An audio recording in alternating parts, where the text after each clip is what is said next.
This hustler's jet, acquired by the deputy president to cater for his travel costs across the world, cost taxpayers $300,000 every 3 months.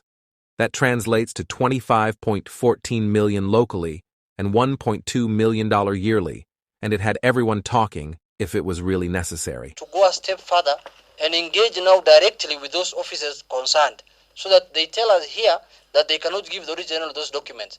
Because this matter, as today, it's as mysterious as it was when the jet flew to Gabon, Mr. Chairman. In fact, even these documents that are being referred to for having been published in the newspapers, we don't know what was the source of these documents. We don't know the authenticity of these documents. And this matter was of course going down the drain, the classical Kenyan style. All you need to do is to scream thief, and everybody screams after you. So we want this matter to really be done in a professional manner. I think there's need to dig deeper into the circumstances under which the payment was made, where the system was actually not in operation. The Ethics and Anti-Corruption Commission had released the findings of a probe that had put the Deputy President's office in the spotlight in 2013. The Office of the Deputy President had been accused of flouting procurement rules in the hiring of a private jet for DP William Ruto. Now tell Mr. Kassam. Yes. This is not a court of law, and this is not proceedings in court for him to bring a lawyer here. Yes.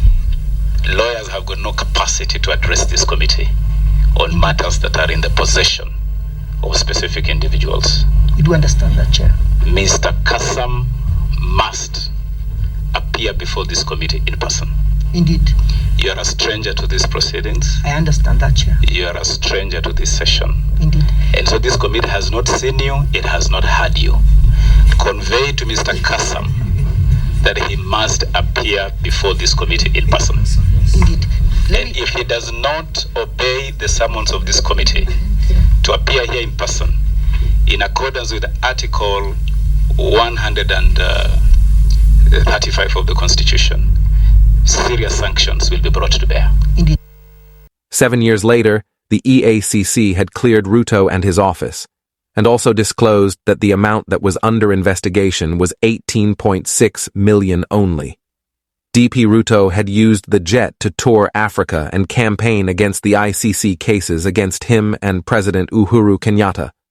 The trips to Algeria, Nigeria, Gabon, Ghana, and the Democratic Republic of Congo aboard a Bombardier 850 Challenger was estimated to have cost 100 million taxpayers' money. And I want to assure this House that the Public Accounts Committee has exercised due diligence. We have been careful not to release even a scrap of paper relating to this matter while we were discussing, Mr. Speaker. And this committee will definitely get to the root of the source of this leakage, of this rumor mongering, of this speculation on this report. Investigations revealed that no staff of the Office of the Deputy President personally benefited from the award of the tender to EADC Limited. There was no loss of public funds as the DP's trip had been sanctioned by the President. EACC said on a Gazette notice published on January 22nd of 2020. We come to the Hustlers Jet report. The question I would ask, why has the leadership of Parliament refused to ballot this report for debate? It's a public document. It's been tabled. It's not indicting anybody, including the Deputy President. So he's trying to make it as if it's a high voltage report. However, EACC had acknowledged that some procurement laws were breached. Nonetheless, it said that this was occasioned by the urgency of the trip. The Commission also indicated that it wrote to the Office of the Director of Public Prosecution under Nordin Haji, recommending that the inquiry should be closed and no further investigations on the matter should commence.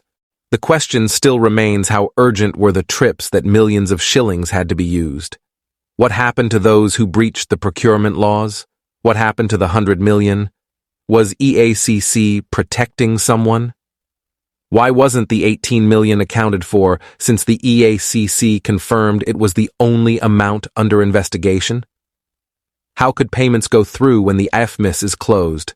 What happened to these local service orders, DRO 855-003 and DAO 855-005? Let's not forget, This is the Daily Insight Africa.